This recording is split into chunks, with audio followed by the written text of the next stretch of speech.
আসসালামু আলাইকুম। সিলেট শাহজালাল মাজার জিয়ারত করতে আসছি। এই যে মাজার, এই যে এদিকে হলো শাহজালাল বাবার রওজা শরীফ। আপনারা দেখেন, যারা তান্ত্রিক জগতে কাজ করেন,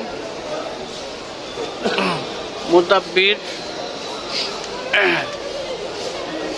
যারা আছেন এবং কবিরাজ যারা আছেন, তারা বেশি বেশি মাজার জিয়ারত করবেন রুহানি শক্তি বাড়াবার জন্য।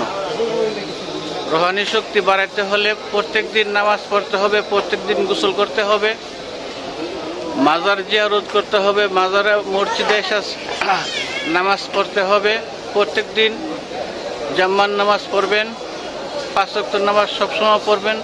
রুহানি শক্তি অনেক বাইরে যাব, যে কোনো কাজ করতে পারবেন, কাজের সফলতা আসবে।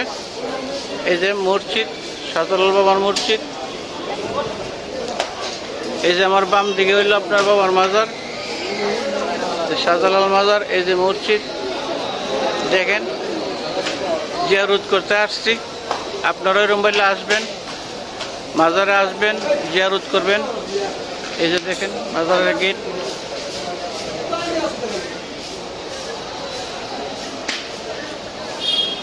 সবকিছু দেখেন,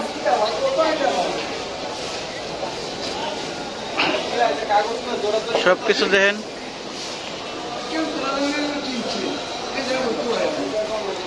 এখানে শেষ করছি। আসসালামু আলাইকুম।